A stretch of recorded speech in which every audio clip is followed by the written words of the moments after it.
Hello, Narnach here. Welcome back to Path of Exile. This is a quick little bonus video in between the regular series.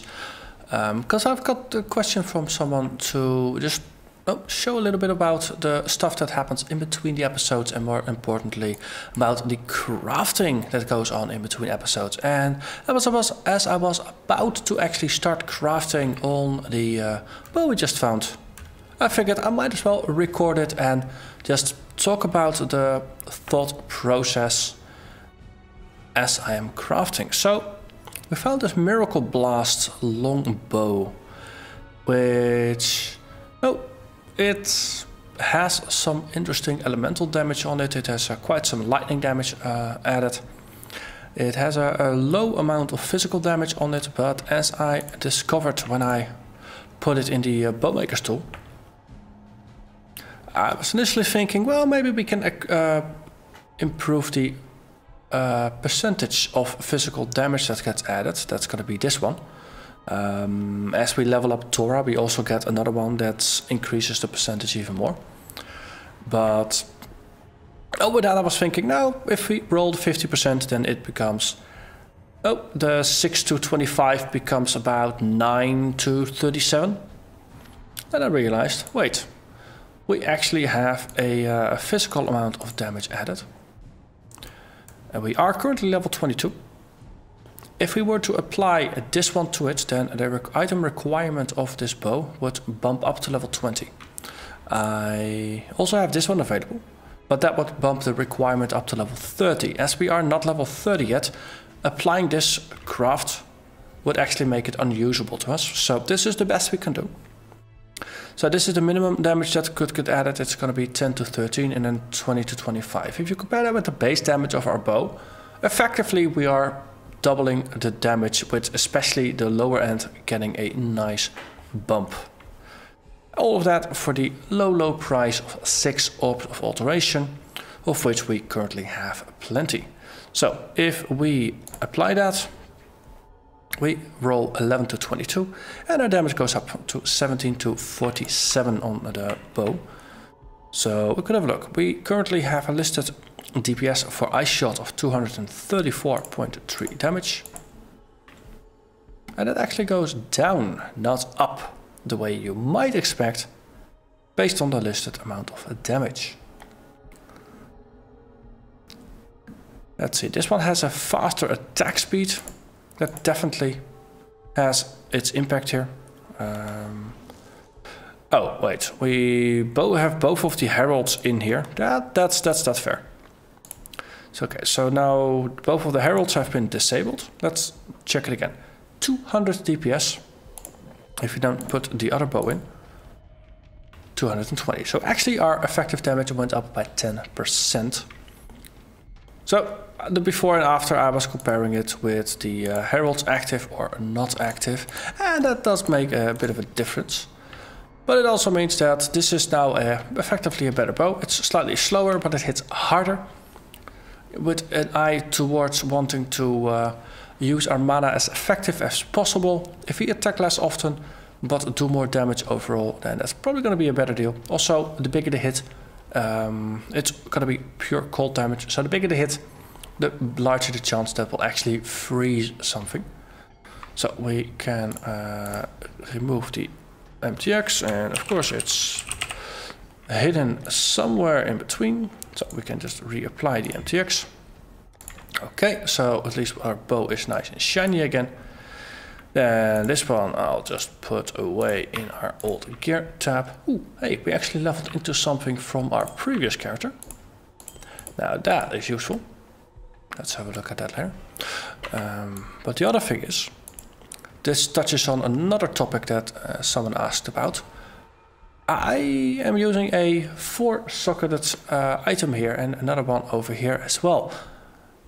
But normally, this early in the game, you don't find 4-socketed items. So how is that possible? And the magical answer lies in Vorici's crafting bench. That's the artisan's bench that you get for getting Vorici to, well, getting him to your hideout and then claiming his crafting bench.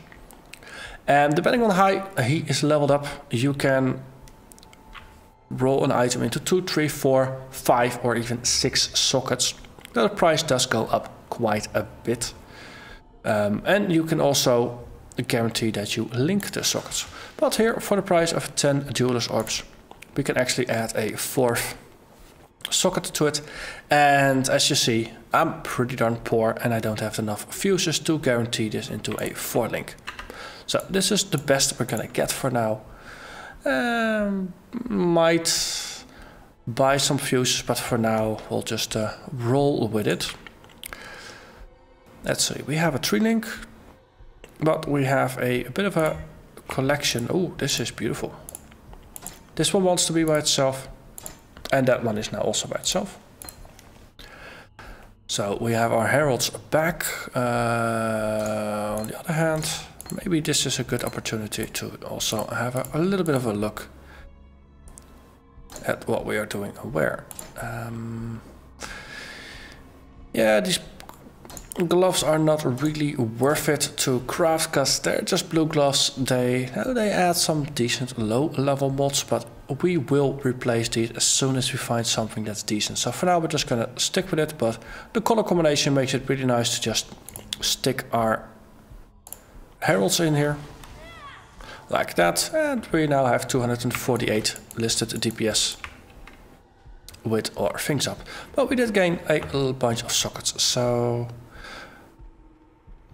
let's switch things around, because that often when you switch items, then that's also a good opportunity to just review your gems. So let's see, what we did here was blink arrows. Ah yeah, I remember. We had Siege Ballista that we wanted to review for a bit. And more importantly, in Act 2, I think we now got access to physical to lightning conversion. You help us.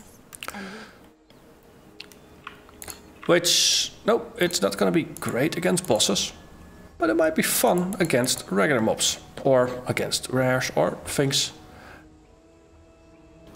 And worst case, no, it's just going to be a bit of a waste of time. Let's see, weapon elemental damage, that's a red gem that's going to be useful, because it's a more damage multiplier. Because Ice Shot is 100% elemental damage now. So that means, no, if we just take it out and put it down here, then instead of faster attacks, we could add a weapon elemental damage to it. That way we don't have faster, well, interesting, because this is of course, we attack more often as well as using more mana for each attack. And here we attack slower, but we use a lot more damage per attack. Or a lot more mana per attack. So in the end, the net result for the mana cost of the skill might actually not be all that different. Well, I think for now,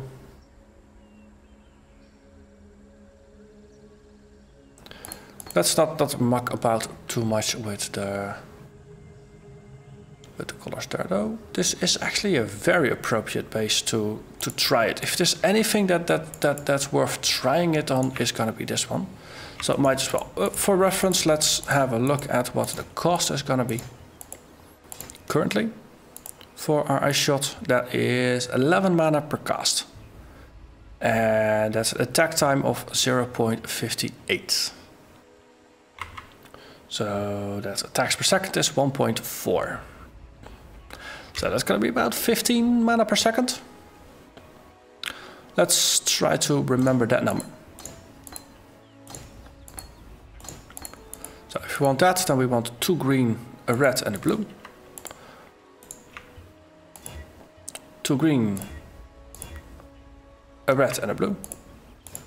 So the requirement of these boots are strength and dex. They're a bit on the low end, they're only 19 each.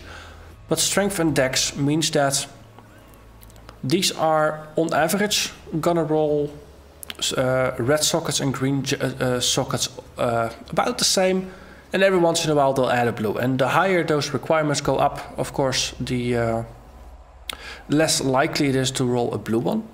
But in this case, a low level item like this, you can just throw a couple of chromatics at it, and the natural odds will give you the item that you want, or that we want for this test case, pretty quickly.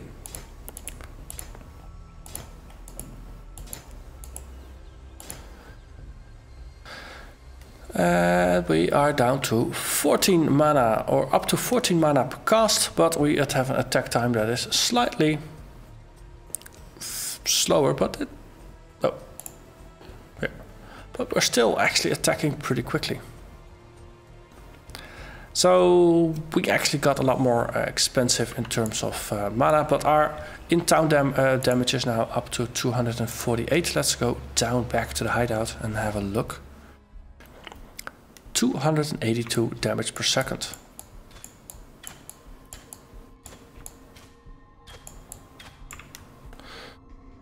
Maybe we should actually use the skill.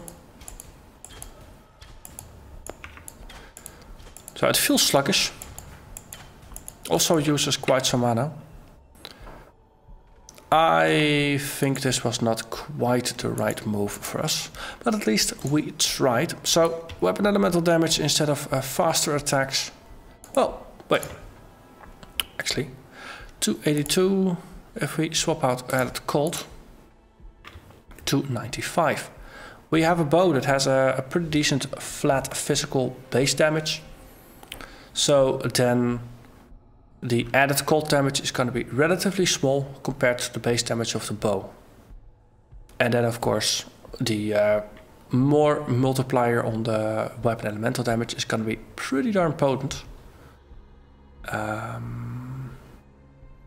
And I'm gonna keep the increased crits on here just because I want to crit as often as possible, even though we have a really lousy chance to crit. It's currently 11.08%.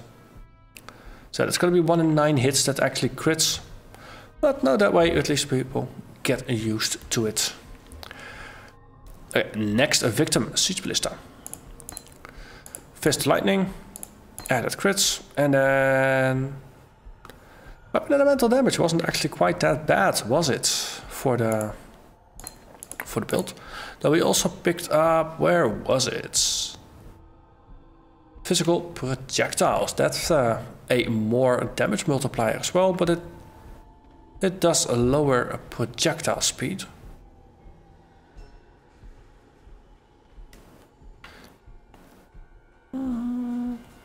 Let's see, there's Master Blue. Double blue, that's gonna be creative to roll. Yeah, I'm afraid we're gonna have to butcher our helmet anyway. So we want at least a green, 2 blue, and then the last one, if it's gonna be a red or a green, I don't really care. So, double blue. But we also wanted green. So Gold Rim doesn't have any requirements, so any socket can roll anything. Okay, double blue, double green. Then we're gonna stick with that. I mean, this early on, it really doesn't matter all that much what you're rolling specifically on it. So no, just equip the gems that you want, and while leveling, and eventually once you get to Merciless, then it becomes more useful once you pick up some of your endgame gear to actually spend quite some of these chromatics to just get your socket colors right. And even then, now if you realize that your helmet, your gloves and your boots all have 4 sockets each, it also means that, of course, based on the requirements of each, that you might just want to flip some skills around where you actually have your links set up, because it might actually be a lot easier to roll certain gem colors on one item than on another. Okay, so we now have a Siege Ballista set up, we have an Ice Shot set up, but we did manage to drop our Blink Arrow. So Blink Arrow came with faster attacks. That's gonna be you, and that's gonna be you.